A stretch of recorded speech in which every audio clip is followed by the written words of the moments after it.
हे त्यजनीय असतात. आणि आता राहिला शेवटचा शब्द वर्णनीय.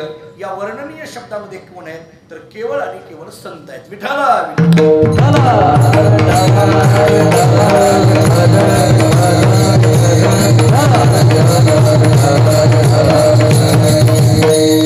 दोन मुद्दे आतापर्यंत सांगितले, लक्षात येतात का? पहा, पुन्हा एकदा सांगतो.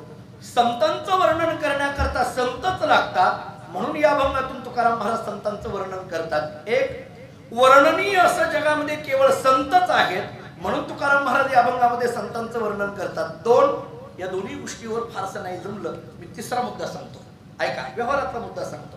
आपल्याकडे असं सांगितलं जातं, छोट्यानी मोठ्यांचं वर्णन करावं. नीट ऐका, छोट्यानी मोठ्यांचं वर्णन करावं. ही जुनी जाणती ज्येष्ठ मंडळी माझ्या समोर बसलेली आहेत. ही लहानपणापासून एखाद्या व्यक्तीला सांगत आली, छोट्यानी मोठ्यांचं वर्णन करावं, शिष्यानी गुरूंचं वर्णन करावं, नोकरांनी मालकाचं वर्णन करावं, भक्तांनी देवाचं वर्णन करावं, नवऱ्यानी नाही. सगळ्याच्याच मनात आहे, फक्त म्हणायचं कसं म्हणून राहिले, बाकी काही नाही. वर्णन कोणी कुणाचं करावं, छोट्यानी मोठ्यांचं वर्णन करावं. पुढचा मुद्दा ऐका, हे मोठेपण असावं कोणतं? काही लोक जन्मताच मोठी असतात. एक, काही लोक प्रयत्नांनी मोठी झालेली असतात. दोन, काही लोक त्या मोठेपणाची नसतात, पण कामापुरतं बळच मोठं म्हणावं लागतं. तीन, त्याचे तरी ठरवायचं की आपलं मोठेपण कशातलं आहे. आता दुसरे दोन प्रकार सांगतो. एक नैमित्तिक मोठेपण आहे आणि दुसरं संसिद्धिक मोठेपण आहे. बारीक ऐका, जे निमित्ताने आलेलं मोठेपण आहे त्याला नैमित्तिक म्हणा. जे अंगभूत असलेलं मोठेपण आहे त्याला संसिद्धिक म्हणा. जे मोठेपण देहाच्या निमित्ताने आलं त्याला नैमित्तिक म्हणा. जे मोठेपण आत्मस्वरूपाच्या विचाराने आलं त्याला संसिद्धिक म्हणा. ज्या मोठेपणाचा कधीतरी नाश आहे त्याला नैमित्तिक म्हणा. ज्या मोठेपणाचा कधीच नाश नाही त्याला संसिद्धिक म्हणा. जे मोठेपण दुःखाला कारण आहे त्याला नैमित्तिक म्हणा. जे मोठेपण सुखाला कारण आहे त्याला संसिद्धिक म्हणा. विठाला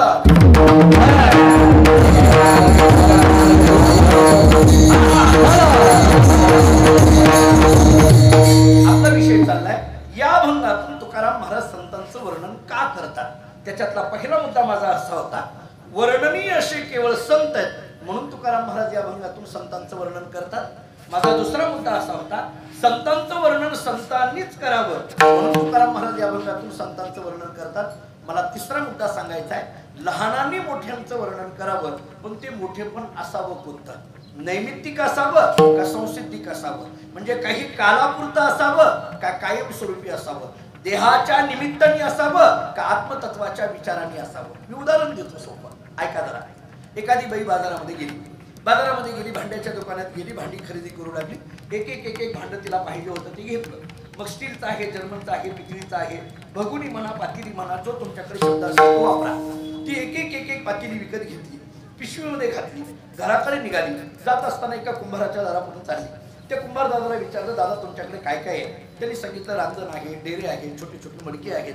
त्या बाईला एक मडकं हवं होतं. तिने विचारलं, या मडक्याची किंमत काय? त्यांनी सांगितलं 2 रुपये. आता नीट ऐका, 200 रुपयाची भगुनी पिशवीमध्ये, अधिक हे 2 रुपयाचं मडकं. घरी गेल्यानंतर प्रत्येकाची कामं वाटून दिलेली आहेत. चहा कशात, पाणी कशात, भाजी कशात, सगळी कामं वाटून दिली. राहता राहिलं ते मडकं. किंमत किती त्याची? 2 रुपये. या बाईने विचार केला, या 2 रुपयाच्या मडक्यात काय ठेवावं? घरामध्ये भरपूर गाई म्हशी, भरपूर दूध, भरपूर दही. त्या मडक्यामध्ये दही ठेवलं. दह्याचं मडकं खाली ठेवून जमेल का? आपल्याकडे गावाकडे काय असतं? शिंक. ते 2 रुपयाचं दह्याचं मडकं शिंक्यावर ठेवलं. आता नीट ऐका, 2 रुपयाचं दह्याचं मडकं शिंक्यावर ठेवल्याबरोबर पितळीचं भगुन स्टीलच्या भगुन्याला म्हणायला लागलं, आपली किंमत 200, आपण खाली, ते 2 रुपयाचं आपल्यावर. तसं तसं वरचं मडकं फुगायला लागलं. वरची माणसं विनाकारण फुगतात. हे कंसातलं आहे. आता 4-6 महिन्याचा कालावधी गेला. गाई म्हशी आटल्या, दूधच नाही, दह्याचा प्रश्नच नाही. बाई विचार करते, दहीच नाही तर मडक्याचं वर काय काम आहे? वरनं मडकं उचलते, खाली ठेवते. पितळीच्या भगुन्याला आनंद होतो. बरं झालं लाईन मध्ये आलं. याला म्हणा मराठी माणसाचा स्वभाव. हेही कंसातलंच आहे. आता आपल्या महाराष्ट्रातला स्वभाव म्हणा. 2 दिवसामध्ये चांगली वांग्याची भाजी करून घेतलेली, मीठकूट घातलेली भाजी त्या मडक्यामध्ये ठेवली. 6 महिने ज्याच्यामध्ये भाजी दही होतं, आंबूस झालेलं ते मडकं, त्याच्यात ही वांग्याची भाजी ठेवली. उन्हाळ्याचे दिवस आहेत, भर दुपारच्या वेळेला जेवणाकरता घेतली. ती भाजी नीट राहील का? फुटून गेली, खराब झाली. तिला राग येतो. मी एवढी चांगली केलेली वांग्याची भाजी या 2 रुपयाच्या मडक्याने विटवली. रागाच्या भरामध्ये मडकं उचलते आणि घराच्या बाहेर फेकून देते. पितळीच्या भगुण्याला आनंद झाला. बरं झालं, पिढा गेली. दृष्टांत संपला. कळालं का? पहा, आता मला एक प्रश्न विचारायचा आहे आपण सगळ्या नांदूरकरांना. माझा साधा प्रश्न आहे. मला सांगा, जोपर्यंत दही आहे तोपर्यंत मडकं कुठे आहे? शिंक्यावर. दही आहे तोपर्यंत मडकं शिंक्यावर. दही संपलं की मडकं घराच्या बाहेर. आता पुढचं बोलू. दही आहे तोपर्यंत मडक्याला किंमत आहे. दही संपलं की मडक्याला किंमत नाही. तसा जीवात्मा आहे तोपर्यंत देहाला किंमत आहे. जीवात्मा गेला की याही देहाला काही किंमत नाही. विठ्ठल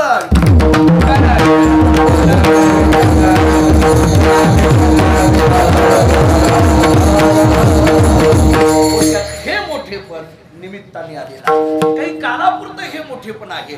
कालापुरतं असलेलं मोठेपण नैमित्तिक आहे. आता थोडं पुढे बोलतो.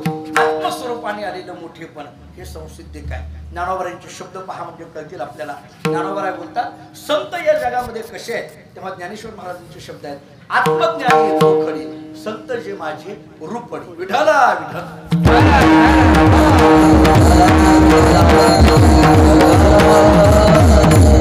आता आणखी पुढे बोलतो. मी काय काय सांगत आलो. संतांचं वर्णन करण्याकरता संतच लागतात म्हणून तुकाराम महाराज या अभंगातून संतांचं वर्णन करतात. एक वर्णनीय असं केवळ जगामध्ये संतच आहेत म्हणून तुकाराम महाराज या अभंगातून संतांचं वर्णन करतात. दोन, संसिद्धिक मोठेपणातले केवळ संत आहेत म्हणून तुकाराम महाराज या अभंगातून संतांचं वर्णन करतात. तीन, एवढंवरही नाही पटलं तर मी एक चौथा दाखला देतो. ज्ञानेश्वरी ओढा. ज्ञानोबरांनी केलेलं चिंतन पहा. ज्ञानोबराय शेवट 18व्या अध्यायामध्ये आपल्याला असं बोलतात, तैसे हरपले आपण पे पावे तै संता ते पाहता किवसावे मनोनी वानावे ऐकावे तेची सदा. ज्ञानोबरांचे शब्द आहेत, मनोनी वानावे ऐकावे तेची सदा. वानावे या शब्दाला अंडरलाईन करा, ऐकावे या शब्दाला अंडरलाईन करा. ज्ञानोबराय बोलतात, त्यांचंच वर्णन करा, त्यांचंच वर्णन ऐका. का? ज्ञानेश्वर महाराजांनी एका वाक्यात उत्तर देऊन टाकलं, हरपले आपण पे पावे याच्या करता. थोडं स्पष्ट सोप्या शब्दात ओळीचा अर्थ सांगू, ऐका. आपली हरवलेली वस्तू आपल्याला मिळवून घ्यायची असेल तर संतांचं वर्णन करा. मला एक प्रश्न विचारायचा आहे. आपली हरवलेली वस्तू आपल्याला मिळविण्याकरता संतांकडे चला, पण आपलं हरवलंय काय हे कळालं पाहिजे की? आपलं हरवलंय काय हे कळालं पाहिजे. जरा पुढे बोलू. आपलं हरवलंय काय हे कळण्याकरता आपल्या जवळ काय काय होतं हे तरी कळालं पाहिजे. काय काय होतं हे कळालं पाहिजे. आणि त्याहीपेक्षा जरा पुढे बोलू, आपल्या जवळ काय काय होतं हे कळण्याकरता आपणच कोण हे कळालं पाहिजे. विठ्ठल.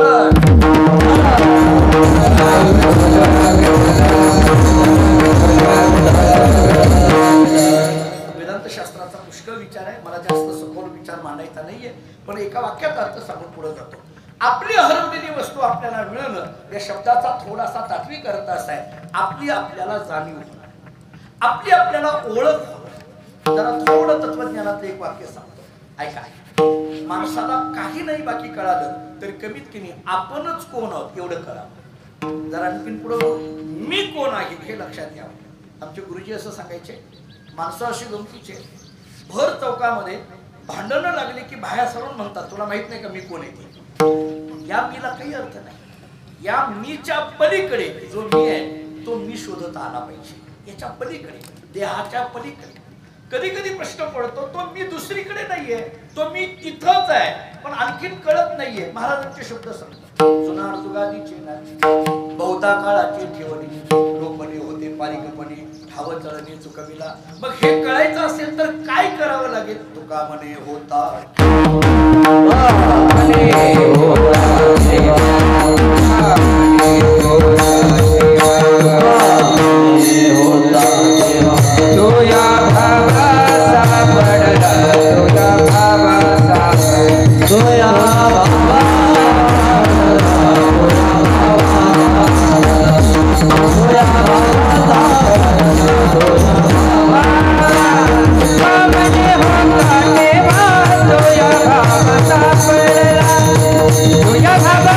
तुझ्या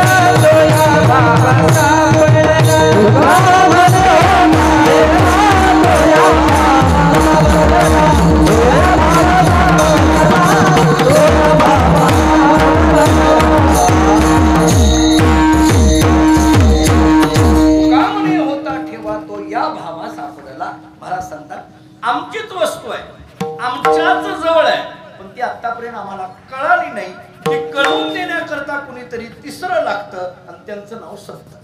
कळलं का? पहा पुन्हा एकदा सांगतो आपलीच वस्तू आहे आपल्याच जवळ आहे पण ती आपल्याला आणखीनही कळाली नाही ती कळवून देण्याकरता तिसरे कोणतरी असतात त्यांचं नाव संत. नाही कळालं तर दृष्टांत देऊन पुढे जातो. सोपा दृष्टांत. बऱ्याचदा आपली वस्तू आपल्या जवळ असते पण ती आपल्याला कळत नाही. आपलंच आहे आपल्याच जवळ आहे ती कळत नाही कुणीतरी कळवून द्यावं लागतं आपल्याला कुणीतरी कळवून द्यावं लागतं. जुनी कीर्तनकारी उदाहरण द्यायची. कल्पना करा की एखादा मनुष्य सकाळी फिरायला गेला. अलीकडल्या काळामध्ये शहरामध्ये ते मॉर्निंग वॉक वगैरे सगळं सुरू झालं. आपल्याकडे गावाकडे काही तसला जास्त प्रकार नसतो पण शहरामध्ये ते अलीकडे फिरणं मी तर जरा पुढे बोलतो की फिरणं ही अलीकडे फॅशन झाली आता. सकाळी ते फिरायला जातात. बऱ्याचदा ते फिरायला जातात का खायला जातात हाही प्रश्न आहे आता. म्हणजे जसं म्हणजे काही वेळेला तर माफी मागून बोलतो म्हणजे फिरणं हे खाण्याकरता आहे का खाण्याकरता फिरणं आहे हे का म्हणायची वेळ आली. कारण काही ठिकाणी आता अलीकडे आता काकडे सुद्धा अशी सुरू झालेत. खाण्याकरता काकडा का काकड्याकरता खाणं. अश्विन महिन्यामध्ये बघा तुम्ही महिना काकडे असतात आपल्या भागामध्ये. बऱ्याचदा तर काही माणसं बरोबर काकड्याच्या आरतीलाच येतात अगोदर येत नाही. असं काही घडतं. तर हे फिरायला गेला सकाळी फिरायला गेला फिरून आला दोघच नवरा बायको गावामध्ये. मला सांगायचं आहे आपलंच आहे आपल्याच जवळ आहे पण ते आपल्याला कळत नाही. माझा मुद्दा कळतोय का बघा. आपलंच आहे आपल्याच जवळ आहे पण ते आपल्याला कळत नाही. हा फिरायला गेला दोघं नवरा बायको घरामध्ये. बिचारी सकाळची ती माय माऊली तिची स्वयंपाकघरातली कामं करत होती. हा फिरायला गेला फिरून माघारी आला. फिरून आल्यानंतर आंघोळ करावी ना फिरून आले आंघोळ करावी ना नाही हा पेपर वाचत बसला. अलीकडल्या काळामध्ये माणसं आंघोळच लवकर करत नाहीत. का करत नाहीत पण बघा लवकर आंघोळीच पेपर वाचत बसला. पेपर वाचत बसला काही वाचत होता वाचता कोणाचा तरी फोन आला. फोन आल्याबरोबर त्यांनी काय केलं आपल्या डोळ्यावरचा चष्मा असा डोक्यावर ठेवला पेपर खाली ठेवला फोन हातात घेतला आणि जे काही बोलायचे ते 10 मिनिटं बोलला. फोन झाल्यानंतर पुन्हा पेपर हातात घेतला चष्मा कुठे आहे चष्माच नाही. इकडे तिकडे बघायला लागला चष्मा कुठे आहे शोधायला लागला. इकडे तिकडे कुठेच मिळेना आणि मग मात्र बायकोला हाका मारायला लागला. काय ग मोठ्याने हाका मारायला लागला. ती बिचारी स्वयंपाकघरात काम करत होती. हा मोठ्याने हाक मारायला लागला इकडे ये लवकर काय ग.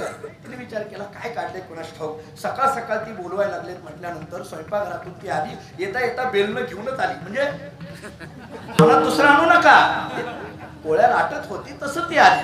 म्हणजे असं मारायला वगैरे नाही खरं तर त्यालाच आले पण तसं आली ती बेलनं घेऊन आणि विचारलं का हो काय झालं ओरडायला. म्हटले आपण एकतर दोघेच घरात आहोत आणि विनाकारण का सकाळ ओरडायला लागलात मला किती कामं घरातली आहेत.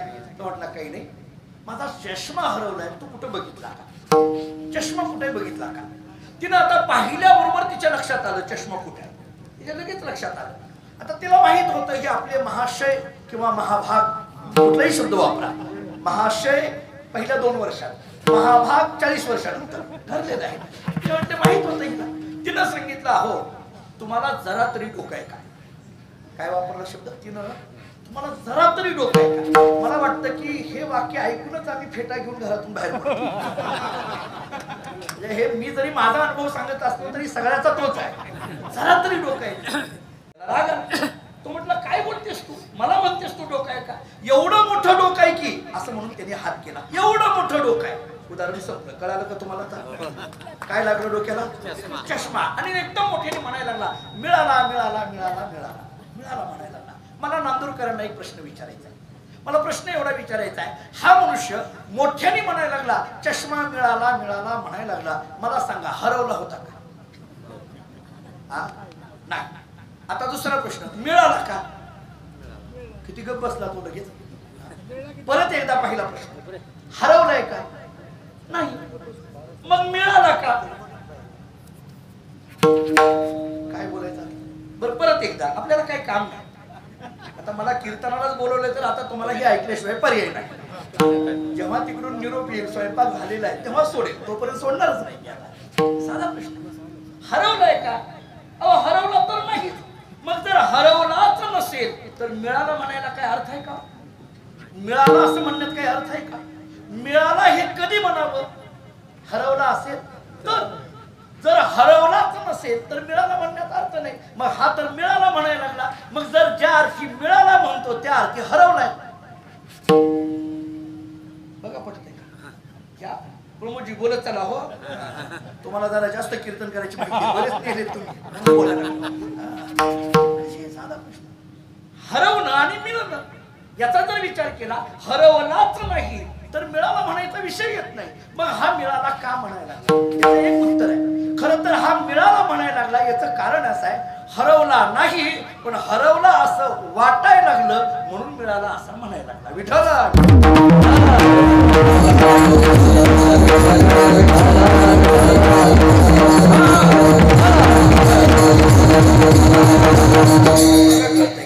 हरवला नाही पण हरवलं असं वाटायला लागलं.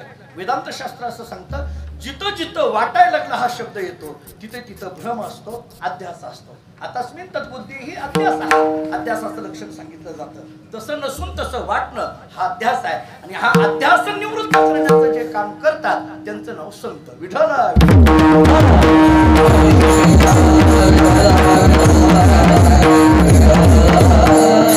कारण असं अध्यासाची निवृत्ती ही ज्ञानाने होत असते. आणि ज्ञान केवळ संतांजवळ आहे. ज्ञानेश्वरी उघडा, ज्ञानोबराय बोलतात, ते ज्ञान पैगा भरवे जरी म्हणियाची अनावे तरी संता या भजावे सर्वस्वेशी. थोडक्यात आपली वस्तू आपल्याला कळून देणारे कोण असतील तर ते केवळ संत आहे. पुढे जातो. हाच मुद्दा पटवून देण्याकरता आणखी एक सोपं उदाहरण देतो.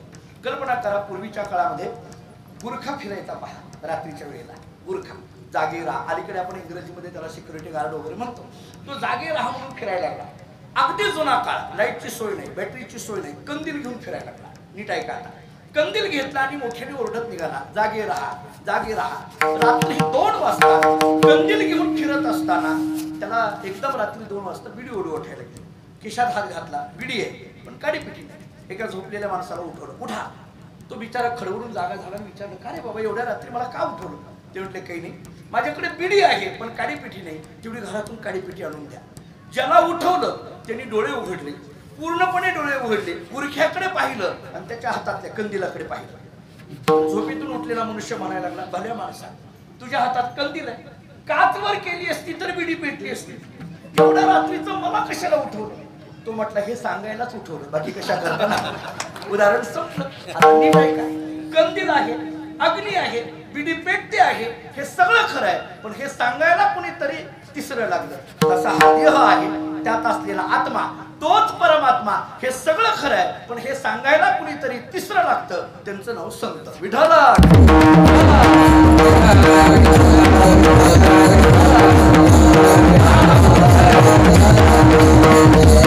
म्हणून आमची आम्हाला जाणीव करून देणारे संत आहेत. म्हणून तुकाराम महाराज या अभंगातून संतांचं वर्णन करतात. 4 मुद्दे आतापर्यंत झाले. संतांचं वर्णन करण्याकरता संतच लागतात, म्हणून तुकोबाराय संतांचं वर्णन करतात. वर्णनीय असे केवळ संतच आहेत, म्हणून तुकोबाराय संतांचं वर्णन करतात. संसिद्धिक मोठेपणातले संत आहेत, म्हणून तुकोबाराय संतांचं वर्णन करतात. आमची आम्हाला जाणीव करून देणारे संतच आहेत, म्हणून तुकोबाराय संतांचं वर्णन करतात. एका मनुष्याने तुकोबारांना प्रश्न केला, महाराज तुम्ही ज्या संतांचं वर्णन करता ते संत नेमकं आहेत तरी कशी सांगा, त्यांची काहीतरी लक्षणं सांगा. आम्हाला बहिरंगातली लक्षणं नको, आम्हाला अंतरंगातली लक्षणं सांगा. आम्हाला बहिरंग लक्षणं माहित आहेत, गोपीचंदन मुद्रा धरणे, आम्हालेने, वैष्णवा, हे सगळं माहित आहे, पण मग आम्हाला अंतरंग सांगा. कारण दिसणं आणि असणं याच्यात फरक आहे. आपण सगळी कीर्तनकार मंडळी आहेत. एक श्लोक नेहमी सांगितला जातो, काक कृष्ण पिक कृष्ण को भेदो पिक काकयो हो वसंत समये प्राप्ते काक काक पिक पिका. कावळा आणि कोकिळा दोन्ही दिसायला सारखे आहेत, म्हणजे काय असायला सारखे आहेत का? दोन्ही दिसती सारखी, वर्म जाणे तो पारखी. रामायणामध्ये लक्ष्मण रेषेच्या पलीकडे भिक्षाम देही म्हणून आलेला कोण होता? रावण. लक्ष्मण रेषेच्या पलीकडे भिक्षाम देही म्हणून आलेला कोण होता? रावण. पण दिसत कोण होता? साधू. आहे कोण? रावण. आणि दिसतो कोण? साधू. मी आणखीन एकदा विचारतो, आहे कोण? रावण. दिसतोय कोण? साधू. आणखीन एकदा विचारतो, आहे कोण? घाबरू नका, मेलाय. रावण मेलाय, त्याची ताकद नाही इथं यायची. पण मी हे 3-3दा का विचारायला लागलो? अलीकडल्या काळात सुद्धा आहेत रावण पण दिसायला लागले साधू म्हणून बोलायला दिसणं आणि असणं याच्यात फरक आहे. साधुत्व असणं वेगळं आणि साधुत्व दिसणं वेगळं. विठ्ठला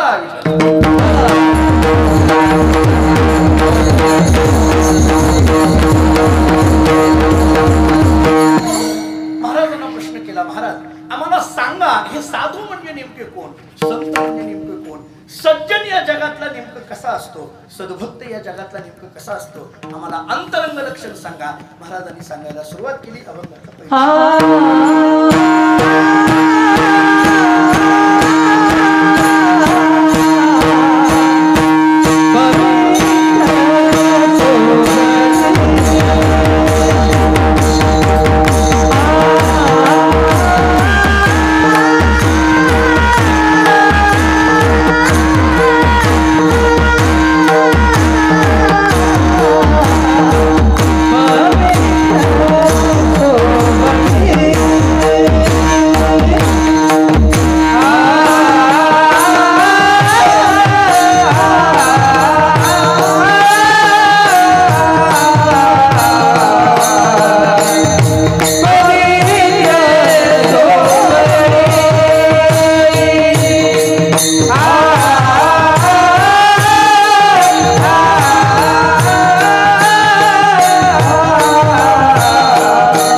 संत कसे एकतीचं भूमी. अभंगाच्या पहिल्या चरणातला पहिला शब्द आहे पवित्र. अभंगाच्या पहिल्या चरणातला पहिला शब्द पवित्र. हे पवित्र पवित्र या शब्दाचा अर्थ या विठ्ठल विठ्ठल विठ्ठल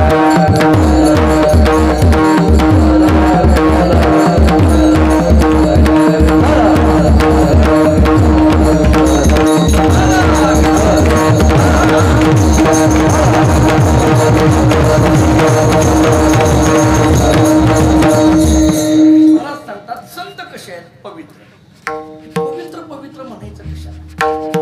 थोडं स्पष्ट बोलायचं झालं तर अलीकडल्या काळामध्ये माणसं अशी गमतीची असतात, आंघोळ केली की झालो पवित्र. आंघोळ करणं ही बाह्य शुद्धीच आहे, पण पवित्र हा शब्द तेवढ्या क्रियेवर अवलंबून नाही. मला जे बोलायचंय ते पुढे आहे.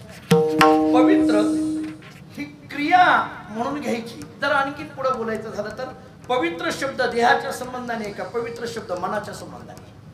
विचार करण्यासारखं. मी आपल्याला कळेल असा एक शब्द सांगतो, जाऊ द्या हे सगळं बाकीचं सोडा. याला पवित्र शब्दाला एक पर्यायी शब्द सांगतो, चांगलं. पवित्र शब्दाला पर्यायी शब्द कळण्याकरता चांगलं. आता मला सांगा, चांगला हा शब्द देहाच्या संबंधाने का चांगला हा शब्द मनाच्या संबंधाने? मी तुम्हाला उदाहरण देतो म्हणजे कळेल. आम्ही जर एखाद्याला म्हटलं का तुमचे जे शेजारी आहेत मोठे श्रीमंत दिसतात, बंगला आहे, गाडी आहे, चांगल्या पद्धतीने त्याच्या घरामध्ये धनदौलत भरपूर आहे, गावचे मोठे श्रीमंत दिसतात, त्याचा जो शेजारी असतो तो एका वाक्यात उत्तर देऊन टाकतो, सगळं खरं आहे हो, मन कुठं चांगलं आहे बघा. काही काही माणसं एका वाक्यामध्ये सातबाराच मांडून टाकतात, सगळं झालं मन कुठं चांगलं. माणसाची कधी कधी काही काही वाक्य आपल्या मराठीतली मला कधी कधी इतकी घातक एका माणसाला म्हटलं का तुमच्या बरोबर जे नेहमी असतात, कुठं लग्नाला गेलं, कीर्तनाला गेलं, कुठल्याही सोहळ्याला गेलं, नेहमी तुमच्या बरोबर असतात. म्हटलं हो.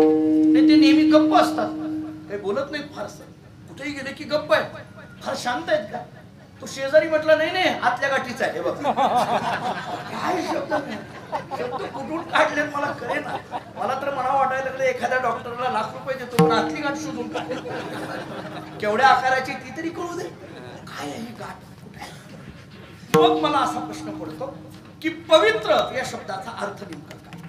म्हणजे गुरुजी सांगायचे, मी ज्यांच्याकडे शिकायला होतो मनुष्य पाठशाळेमध्ये वैकुंठवासी गुरुवर्य हरिभाऊ महाराज पाटील, आम्ही त्यांना प्रेमाने भाऊ म्हणायचो. काही त्यांच्या चरणाजवळ थोडंफार अध्ययन आमचं झालं. भाऊ मला फार गोड सांगायचे, ते असं म्हणायचे की हा पवित्र शब्द 6 पद्धतीने विस्तारित होतो. ऐका, कालतः पवित्र, देशतः पवित्र, कुलतः पवित्र, संस्कारतः पवित्र, संबंधतः पवित्र आणि स्वरूपतः पवित्र, असा 6 पद्धती. सर फार मोठा आहे पण एका वाक्यात अर्थ सांगून जातो. कालतः पवित्र, काही कालामध्येच केवळ पवित्रता असणं याला कालतः पवित्र म्हणतात. गाय जिवंत असेपर्यंत पवित्र आहे. आपली भारतीय संस्कृती आम्हाला असं सांगते की गायीच्या पोटामध्ये 33 कोटी देवांचं वास्तव्य. तिथं मूत्र पवित्र आहे, शेण पवित्र आहे, ज्याला गोमय असं म्हटलं जातं, गोमूत्र म्हटलं जातं. त्या सगळ्या गोष्टी पवित्र मानल्या जातात कुठपर्यंत? जिवंत असेपर्यंत. एकदा गाय गेली की मग मात्र ती पवित्र मानली जात नाही, पण जिवंत असेपर्यंत मात्र तिच्या चरणाचं आपण दर्शन घेतो. नव्हे, तिच्या चरणाचं दर्शन घेणं म्हणजे समस्त देवदेवतेचं दर्शन घेणं ही आपली श्रद्धा आहे. याला कालतः पवित्र म्हणा. आता दुसरा सांगतो मुद्दा, देशतः पवित्र. ज्या देशामध्ये पवित्र नद्यांचा प्रवाह, ज्या देशामध्ये पवित्र संतांचा अवतार आहे आणि ज्या देशामध्ये पवित्र ऋषींची तपश्चर्या आहे त्याला देशतः पवित्र म्हणा. पवित्र ते कुळ पावन तो देश जेथे हरीचे दास जन्म घेतली किंवा भरत खंडे नरदेह हे तो परम भाग्याची संपत्ती नात्राय आम्हाला सांगतात. याला देशतः पवित्र म्हणा. किती गोष्टी झाल्या? 2. आता तिसरी सांगतो, कुलतः पवित्र. एखाद्या संतांच्या कुळामध्ये जन्माला आलेली जी व्यक्ती आहे त्या व्यक्तीकडे आलेला जो पवित्रपणा आहे याला कुलतः पवित्र म्हटलं जातं. थोडं स्पष्ट बोलतो, बारीक ऐका. एखाद्या संत कुळातल्या व्यक्तीला जेव्हा तुम्ही नमस्कार करता, संत कुळातल्या व्यक्तीला किंवा एखाद्या महाराजांना जेव्हा तुम्ही नमस्कार करता तेव्हा तो नमस्कार त्या महाराजांना नसतो. महाराज ज्या परंपरेत जन्माला आले त्या परंपरेला तो नमस्कार असतो. फक्त हे महाराज लोकांना कळालं पाहिजे, हे कंसातले आता हे आम्हाला कळालं पाहिजे. तुम्ही जेव्हा आमच्या पाया पडता तेव्हा आमच्या या देहाचं नसतं, हा देह ज्या कुलामध्ये जन्माला आलेला आहे त्या कुलाला तो नमस्कार असतो. हा देह जी परंपरा सांगत आहे त्या परंपरेला नमस्कार असतो. थोडस स्पष्ट बोलतो, जेव्हा कोणत्याही कीर्तनकाराच्या पाया एखादा मनुष्य पडत असेल तर ते पाया पडणं म्हणजे ज्ञानोबा तुकोबारांना पाया पडणं. फक्त आपल्याला कळायला पाहिजे. नमस्कार जरा पुढे बोलतो, थोडा माझा स्वभाव गुरुजी महाराजांना सदागुरूंना माहिती आहे. माझा स्वभाव थोडासा स्पष्ट बोलण्याचा असल्यामुळे मला असं वाटतं की आम्ही समस्त कीर्तनकार मंडळी जेव्हा महाराष्ट्राच्या कानाकोपऱ्यामध्ये फिरत असतो तेव्हा आमच्यावर काही जबाबदारी आहे. आमच्याकडे पाहणारा एक वर्ग आहे महाराज, जबाबदारी. मी तर अनेक वेळेला महाराज एक वाक्य बोलत आलो की आम्ही 2 तास कीर्तनामध्ये काय सांगतो याच्यापेक्षा 22 तास आम्ही कसे वागतो हे फार महत्त्वाचं, फार महत्त्वाचं. आज हा सगळा समाज जर कोणाकडे बघून सत्प्रवृत्तीला लागेल तर तो केवळ आणि केवळ कीर्तनकार, प्रबोधनकार, प्रवचनकारांकडे बघू. आता बाकीच्याचं ऐकून समाज सत्प्रवृत्तीकडे लागत नाही. एखादा राजकीय नेता जर म्हणायला लागला माणसाने चांगला असावं, खालचे म्हणतात आम्हाला माहिती तू किती चांगला आहे. त्याचा आपल्याला सगळा सातबारा आपल्याला त्याला माहित असतो. त्यामुळे आपल्यावर ही जबाबदारी, आम्हा कीर्तनकार प्रवचनकारांवर ही जबाबदारी. आमचे वडील एक वाक्य सांगत असतात, गंभीर गुरुजी आहेत, सदानंद महाराज आहेत, त्यांना विचारा. आमचे वडील एक वाक्य सांगत असतात, हे महाराज होऊन समाजात फिरणं म्हणजे हे काचेचं भांड आहे, त्याला तडा जाता कामा नाही. विठ्ठल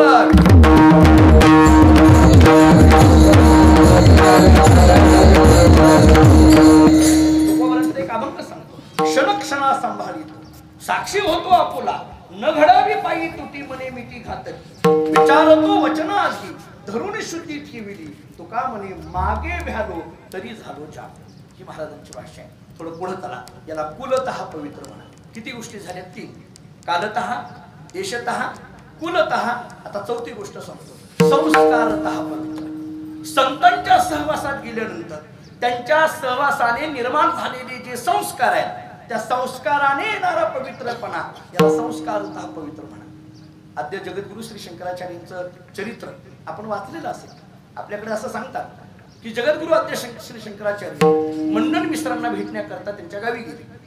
मग गावी गेले, परंतु मंडन मिश्रांचं घर माहित नाही. नीट ऐकायला विचारलं, अहो मंडन मिश्रांचं घर कुठे आहे? एकाने सांगितलं, एक काम करा, ज्या घराच्या बाहेर 2 पोपट आहेत ते घर मंडन मिश्रांचं. आचार्यांनी सांगितलं, अहो अनेकांच्या घराच्या बाहेर 2 पोपट आहेत, कोणतं घर मंडन मिश्रांचं ओळखायचं?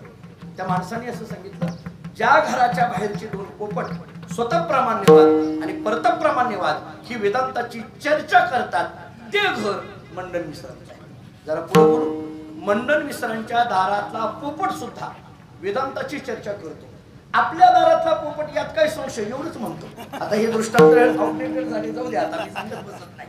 मुद्दा कळाला का? पहा, पुढचा मुद्दा मला सांगायचा आहे. संस्कारतः पवित्र 4 गोष्टी झाल्या, कालतः, देशतः, कुलतः, संस्कारतः. आता 5वी गोष्ट सांगतो, संबंधतः पवित्र. हे महाराजांचं प्रमाण देतो. पुनित केले विष्णुदासी संगे आपोली या दोषी. मी कळण्याकरता दृष्टांत देतो म्हणजे कळेल.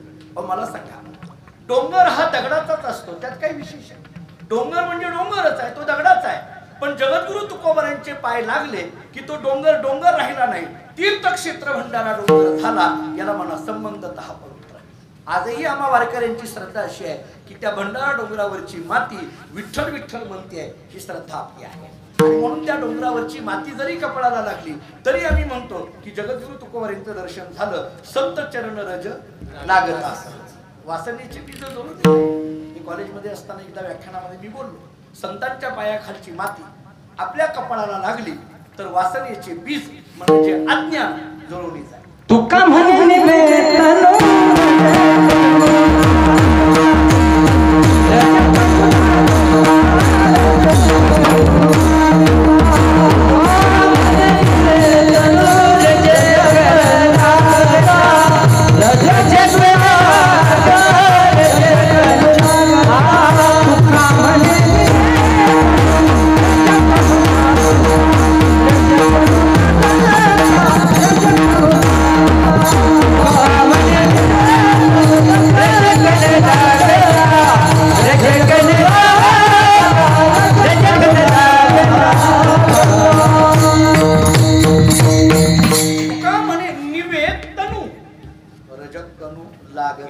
किंवा हीच भाषा आहे, वासनेचे बीज जळून जाय. निवेदनु म्हटलं काय आणि बीज जळून जाय म्हटलं काय? अज्ञान जळून जाय. आम्ही कॉलेजमध्ये संतांच्या पायाखालची माती कपाळाला लागली, अज्ञान जळून जाय. म्हणजे एका मित्राने मला विचारलं, ते म्हटले काय रे, संत ज्या रस्त्याने चालतात त्यांच्या पायाखालची माती, आपण ज्या रस्त्याने चालतो आपल्या पायाखालची माती. मी म्हटलं हो, तो म्हटला मग संतांच्या पायाखालची माती कपाळाला लागण्याची ऐवजी माझ्याच पायाखालची माती माझ्याच कपाळाला लागली तर काय होईल? काही विचार. मी आपल्या एका वाक्यात उत्तर देऊन टाकलं. मी म्हटलं हे बघ, तुझ्या पायाखालची माती तुझ्या कपाळाला लागली तर तुझीच माती होईल, बाकी काही होईल. कारण तुझे पाय कुठे नीट आहेत का? आपले पाय काही नीट आहेत का? महाराजांची भाषा फार गोड आहे. पायाची सार्थकता कशामध्ये बोलताना गोड आहे. वासना ओढाळ गाय गाड्यानो, वासना ओढाळ गाय जाऊ नये तिकडे जाय म्हणून मोडावा तिचा पाय. हे पाय नको तिथं जातात ना, त्यामुळे या पायामध्ये सार्थकता येत नाही. जगद्गुरु तुकोबारायांचे पाय ज्या भूमीला लागले ती भूमी पवित्र, याला संबंधतः पवित्र म्हणा. किती गोष्टी झाल्या? 5. कालतः, देशतः, कुलतः, संस्कारतः, संबंधतः. आता शेवटचा मुद्दा मला सांगायचा आहे, स्वरूपतः पवित्र. नीट ऐका, स्वरूपतः पवित्र कशाला म्हणायचं? पवित्र शब्दातून अर्थ सांगतो. पवी अधिकत्र बरोबर पवित्र. पवी या शब्दाचा अर्थ आहे वज्र आणि पवी या शब्दाचा लक्षार्थ आहे आज्ञा. पवी शब्दाचा एक अर्थ आहे वज्र, वज्र म्हणजे धनुष्य, आणि पवी शब्दाचा लक्षार्थ आहे आज्ञा. राहिलं त्रायते नांतर नाशेन रक्षती. या अज्ञानापासून जीवाचं जे रक्षण करतात त्यांना म्हणायचं पवित्र. विठ्ठल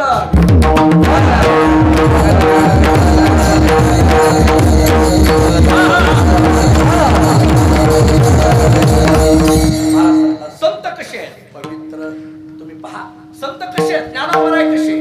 पवित्र. नामदेवराय कसे? पवित्र. सावतामाळी महाराज कसे? पवित्र. गोरोबा काका कसे? पवित्र. चोखोबाराय कसे? पवित्र. ही सगळी संत मंडळी पवित्र आहेत. महाराज तेवढ्यावर थांबत नाहीत, पुढचा शब्द वापरतात, सोवळी. आता ऐका बारीक. सोवळी म्हणजे नेमकं काय? सोहळी वेगळं, काही सोहळी म्हणतात, नाही सोवळी.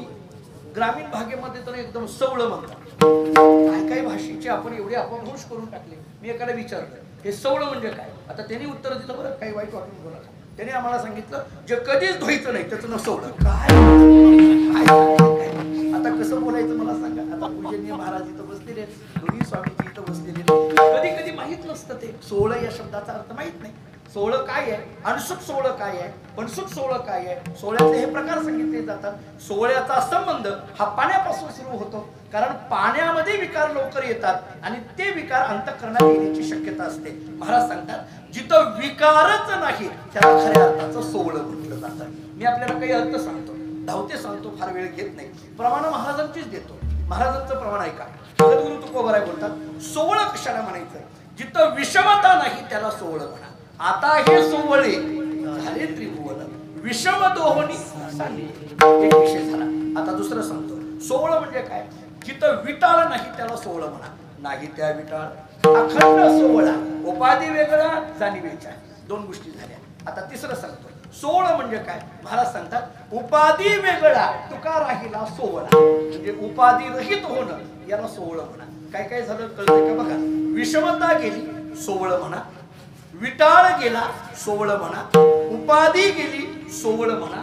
हे तीनही अर्थ जरा बाजूला ठेवा. जरा एक चौथा अर्थ तुम्हाला भावेल, कळेल, पचेल असा अर्थ सांगतो. महाराजांचंच प्रमाण आहे. महाराज सांगतात सोहळा तो झाला अंगीकार देवे केला.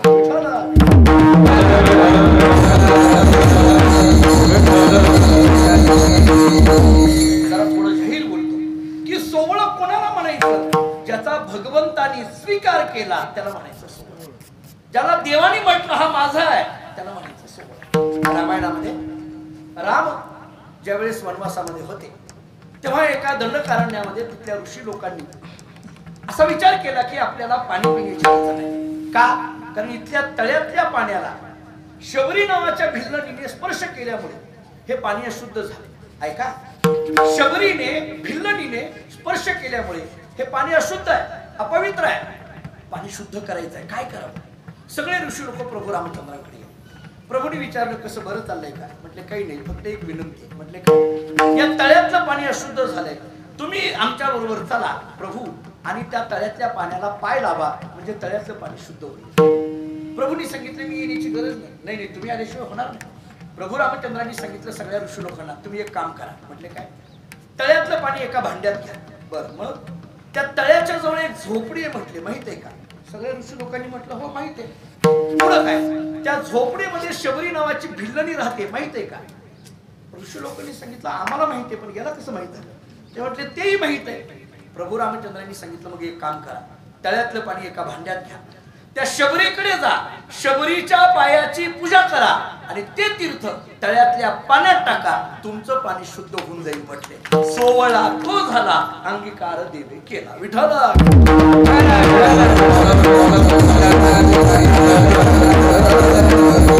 संत पवित्र आहेत आणि संत सोवळी आता थोडं पुढे चला. खरं तर सोवळी शब्द मराठीमध्ये शुद्ध या अर्थाने, पवित्र आणि शुद्ध याच्यात काय फरक आहे?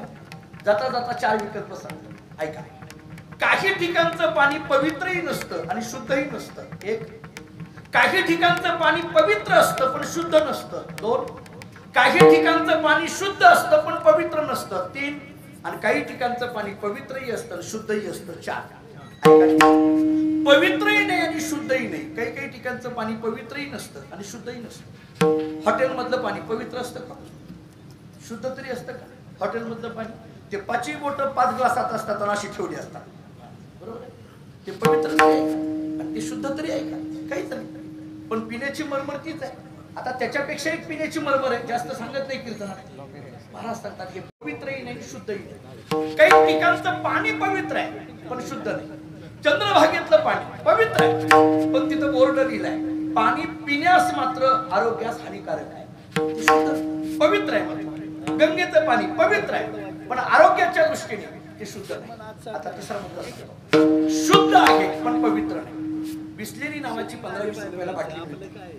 ते पाणी आपल्याकडे मिनरल वॉटर म्हटलं जातं, ते शुद्ध आहे पण चंद्रभागेच्या पाण्या इतकी पवित्रता त्या पाण्यात आहे का? नाही. म्हणजे ते पवित्र नाही. आता चौथा मुद्दा आहे, काही ठिकाणचं पाणी पवित्रही आहे आणि शुद्धही आहे. वारकऱ्याच्या घरचं पाणी पवित्रही आहे आणि शुद्धही आहे. विठ्ठल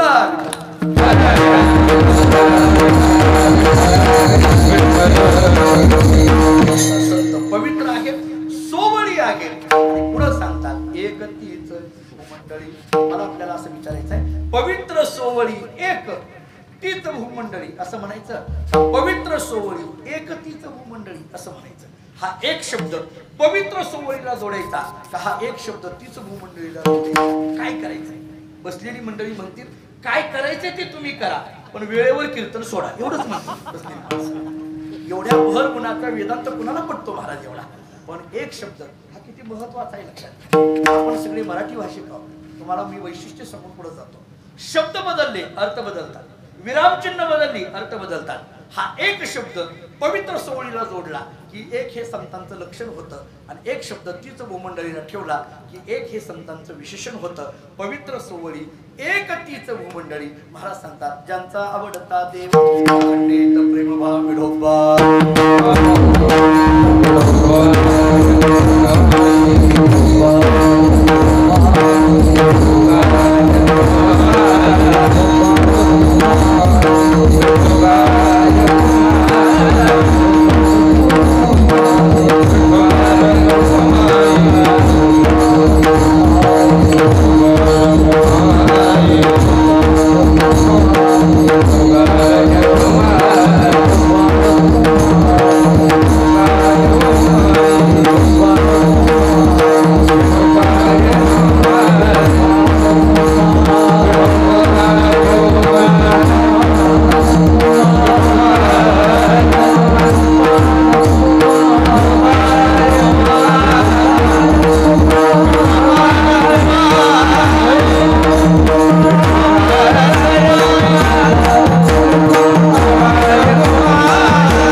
आवडता देव अखंडित प्रेमभाव विठाला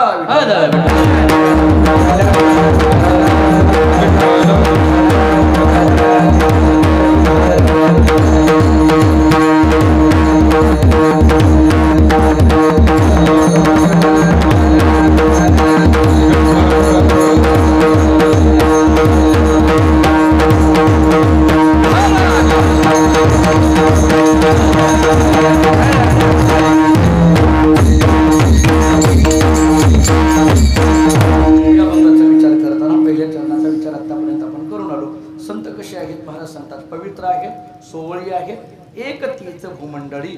महाराज एवढ्यावर थांबत नाहीत, संतांचं वर्णन एवढ्यावर थांबत नाहीत. महाराज म्हणतात संत भक्तिशास्त्राच्या दृष्टीने कसे आहेत, ज्यांचा आवडता देव अखंडित प्रेमभाव. इकडे येता का मी तिकडे विठाला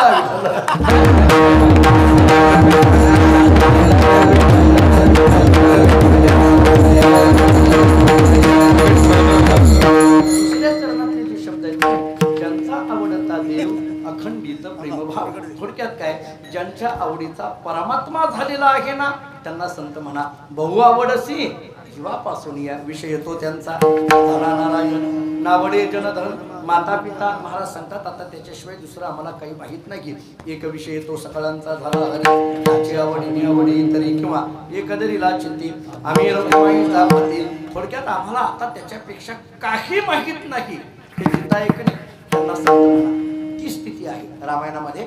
माहित असलेला प्रसंग आहे, फक्त धावतं घेतो. त्या राम रावणाच्या युद्धामध्ये एक एक एक एक एक एक सगळे मेल्यानंतर रावणाला चिंता पडली की आता आपण कोणाच्या जोरावर युद्ध करायचं. आपल्याकडे चांगले चांगले योद्धे या ठिकाणी गेले ना, काय करायचं. पण तेव्हा त्याच्या लक्षात आलं एक चांगला योद्धा आहे म्हटले, पण झोपलाय. त्याचं नाव काय, कुंभकर्ण. म्हटलं ते कुंभकर्णाला उठवा. त्याला उठवलं. उठा, युद्ध संपायची वेळ आली, उठा. आपण म्हणत नाही का कीर्तन झालंय उठा, तशातला भाग आपण कधी कधी म्हणत नाही का कीर्तन झालंय, ते म्हणतो हा झालं का, म्हणजे ते चांगला झोपलेला असतो कीर्तनामध्ये. तसं त्याला उठवलं, कीर्तन झालंय उठा. तसं त्यांना उठवलं. अहो युद्ध संपायची वेळ आली, उठा. ते कुंभकर्ण उठला. त्याला रावणाच्या जवळ घेऊन गेले आणि गेल्यानंतर मग रावणाचा आणि कुंभकर्णाची चर्चा झाली. आता माझ्याकडे वेळ फार कमी असल्यामुळे पण रावण आणि कुंभकर्ण या दोघांची चर्चा ऐकल्यानंतर लक्षात येतं की कुंभकर्ण सुद्धा किती तत्वज्ञानी होता. विठाला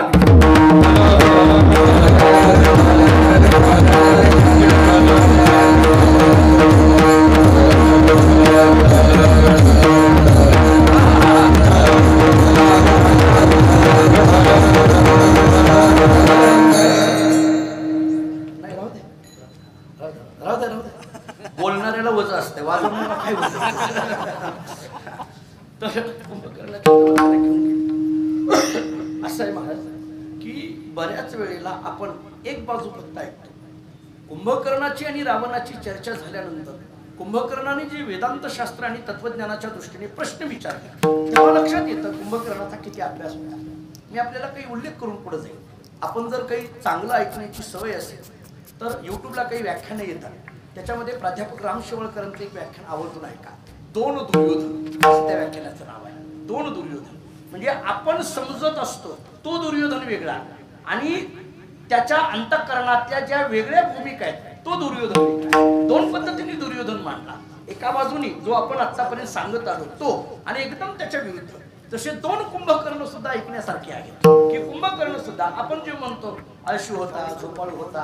अहो काही काही कीर्तन करतो एवढं विचित्र सांगतात. ते म्हटले नाही नाहीत त्याच्या नाकात गेला, काही सांगतात महाराज. म्हैस नाकात गेली, कुठेही सांगतात. कुठं आलं एकच टक्के वर्णन. पण मला वाटतं की असं अवडंबरपणाने वर्णन करण्यापेक्षा जी वस्तुस्थिती आहे तत्वज्ञान आहे ते मांडावं. रामायणामध्ये सुद्धा रामचंद्र प्रभूंच्या संबंधाने असलेल्या तत्वज्ञानाच्या चर्चा कराव्या, अनावश्यक चर्चा करू नये. विठ्ठला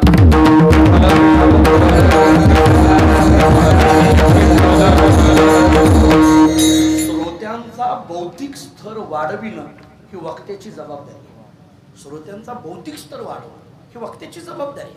आम्ही जर 2 तास महत्वाचे तुम्ही माझ्या समोर बसलेला असाल आणि 2 तास जर मी इतका लांबचा प्रवास करून इथं आलो असेल तर माझं काम आहे या 2 तासात तुमच्या काहीतरी पदरात टाकणं. तुमचं काम आहे या 2 तासातून काहीतरी इथून कीर्तनात ठीक आहे, एक निमित्त आहे. आज कैलासवासी नानांचं पुण्यस्मरण हे निमित्त आहे. एरवी राहुल भाऊंना वेगळाही कुठला कार्यक्रम घेता आला असता, नानांच्या पुण्यतिथीला त्यांना काहीतरी वेगळं, पण त्यांच्या डोक्यात असा आला विषय की आपण ज्या साधूबाबांच्या परंपरेत आहोत, आपल्या घरामध्ये जी संप्रदायाची परंपरा आहे त्याच्यातून कुठंतरी एक तत्वज्ञानाची विचाराची आदान प्रदान व्हावं आणि काहीतरी एक भौतिक अशा पद्धतीचं भक्तिमय वातावरण आपण तयार व्हावं, या दृष्टीने कीर्तनाची योजना आहे. त्या दृष्टीने जर विचार केला तर रामायणातला हा विषय जरा ऐका.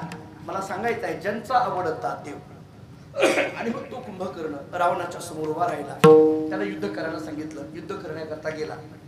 एक वानर कुंभकर्णाच्या हातामध्ये आला, त्याचं नाव आहे गंधमादन. आणि ते वानर आल्याबरोबर कुंभकर्णाने त्याला दाबलं, त्याच्या अंगातून रक्ताच्या चिळकांड्या यायला लागल्या. कुंभकर्णालाच वाईट वाटलं आणि कुंभकर्णाने त्या वानराला सांगितलं, हे वानरा एक काम कर. म्हटले काय? काही नाही, तुझी ही स्थिती बघून आता तू मरणार आहेस, मी जरा जरी तुला दाबलं तर तू मरून जाशील, तुला जर जिवंत राहायचं असेल तर तू एक काम कर. त्या वानराने विचारलं काय करू? काही नाही म्हटले, रावणाचा जय जयकार असं म्हण. कुंभकर्णाने त्या वानराला काय सांगितलं? रावणाचा जय जयकार. तू एकदा रावणाचा जय जयकार रावणाचा असं म्हटलं की तुला मी जिवंत सोडतो, तुला जिवंत सोडतो. आता ते वानर होत, ते प्रभू रामचंद्रांच्या सैन्यातलं वानर होत. त्या वानराने सांगितलं, कुंभकर्णा मी रावणाचा म्हणून जिवंत राहण्यापेक्षा मी रामाचा म्हणून मेलेलं बरं म्हटलं. एकनिष्ठता काय असते हे लक्षात येतं, अंतःकरणातला एकविध भाव काय असतो हे लक्षात येतं. आता हा एकविध भाव त्या काळातल्या वानरांकडे होता. विठ्ठल विठ्ठल.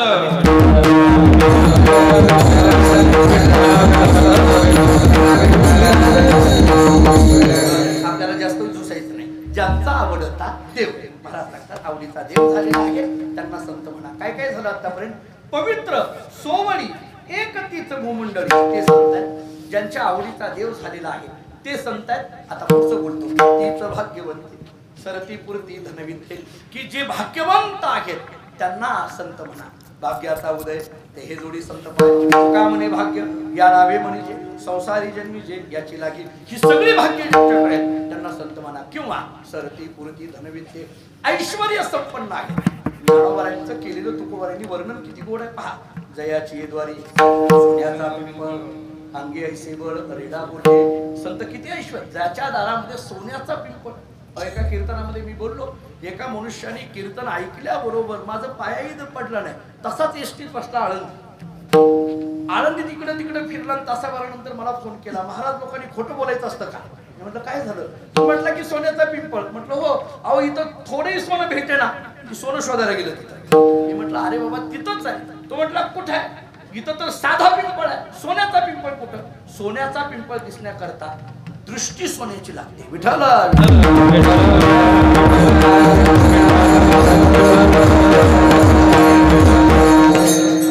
आपल्याकडे मी बनत बोलेल कधीतरी. हे सुवर्ण म्हणजे नेमकं ज्ञानोबाराय हे सोन्यासारखे, तुकोबाराय हे सोन्यासारखे. मी जरा थोडं पुढं बोलतो.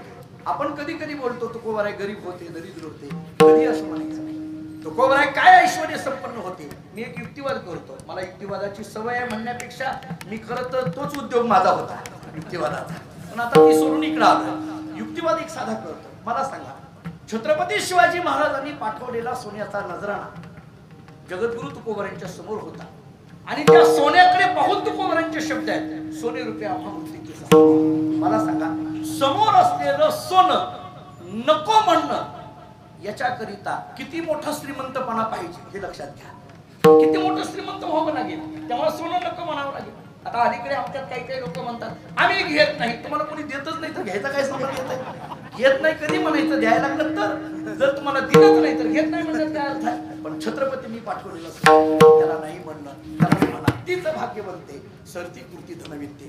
आणि मग सरती श्रुती महाराज सांगतात अशा संतांची सेवा केली देवाला तुका म्हण देवा, तुका म्हण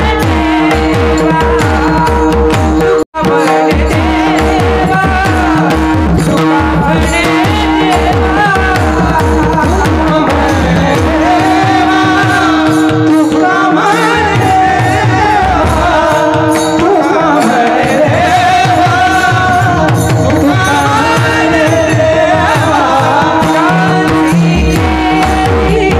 तुका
सेवा महाराज सांगतात, त्यांची सेवा केली देवा पावे.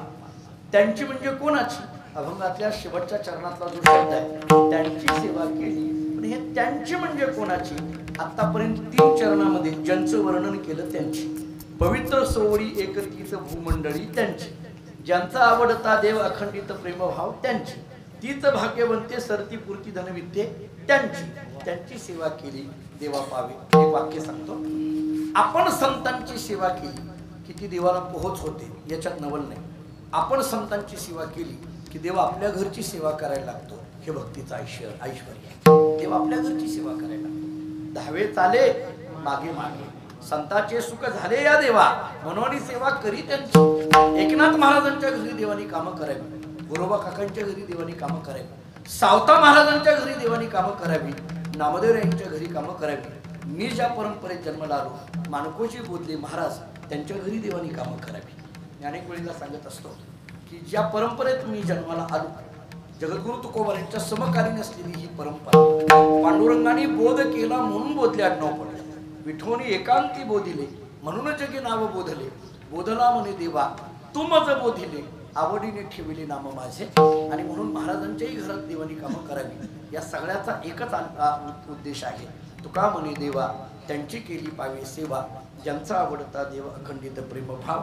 आणि म्हणून आपल्याकडून संतांची सेवा व्हावी, आपल्या आई वडिलांची सेवा व्हावी, हे एका उदात्त हेतूने आदरणीय श्री राहुल भाऊ यांनी आपल्या वडिलांच्या पुण्यस्मरणानिमित्त हा एकदिवसीय सोहळा या ठिकाणी साजरा केला. कैलासवासी दौलत नानांबद्दल मी अनेक गोष्टी प्रास्ताविकामध्येही बोललो आहे. आपण त्यांना जवळून पाहणारी अनुभवणारी मंडळी इथं बसलेली आहात.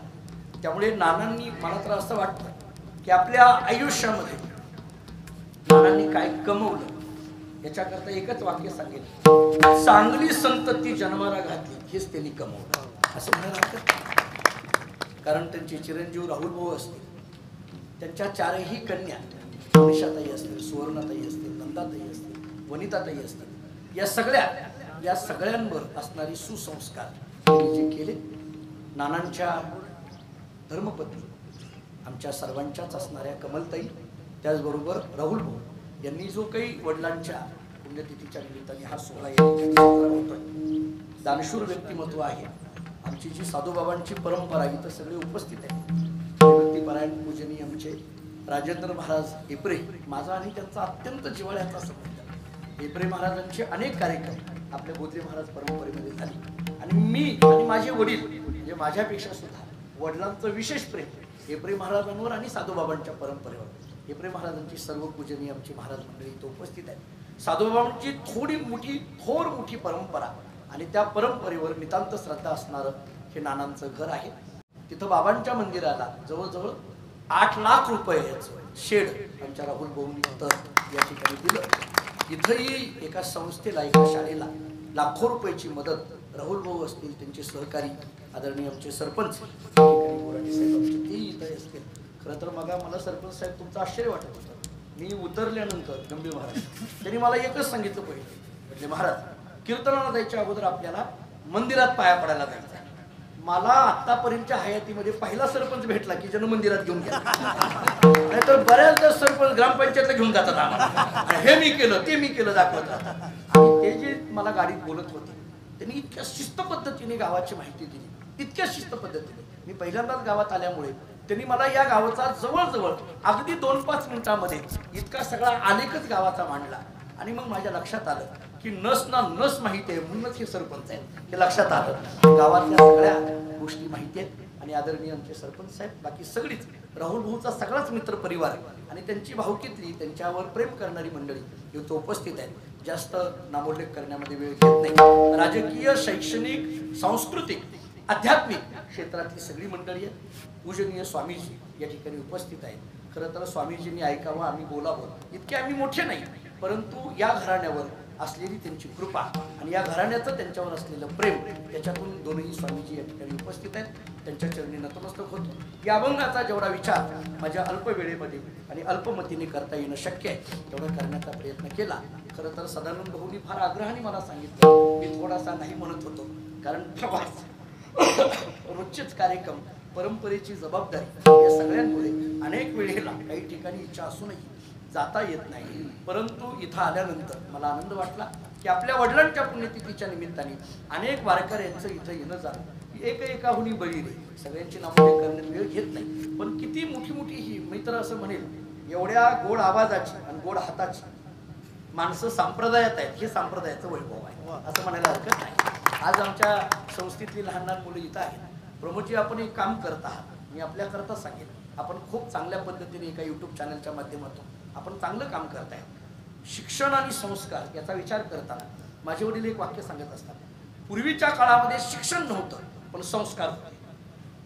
4वी 7वी 10वी शिक्षण एवढंच, पण समाजात कसं बोलावं काय बोलावं संस्कार होते. आता शिक्षण खूप झालं पण संस्कार राहिले नाही. 10 वर्षाचा मुलगा तंबाखू खातो याच्यात काहीच नवल राहिलं नाही. आणि म्हणून माझे वडील एक वाक्य सांगत असतात, शिक्षण ही काळाची गरज आहे पण संस्कार ही जीवनाची गरज आहे.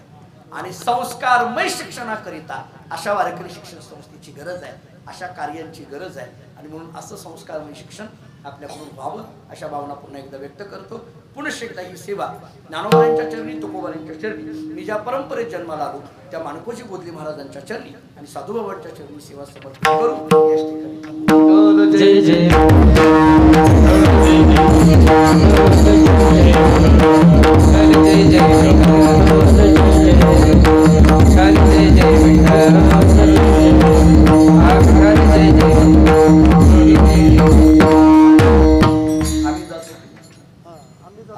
आम्ही जातो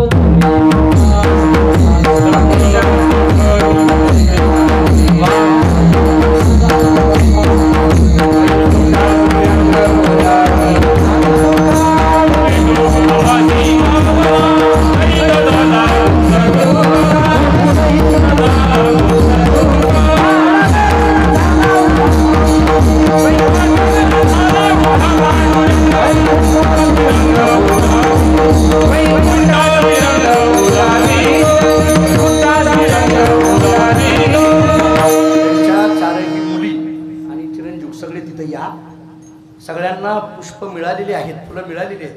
कुंडलिकावरती गजर झाल्यानंतर सगळ्यांनी पुष्पवृष्टी नानांच्या प्रतिमेकडे या ठिकाणी करायची आहे. तर त्यांच्या घरातली जी आहे ती सगळी तिथं जा लवकर, म्हणजे मग अरे बोला पुंडलिक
तुका म्हणे आता उदार तू होई मज ठेवी पायी संताची या संताची निर्विहीची देव तुकाराम ज्ञानदेव तुकाराम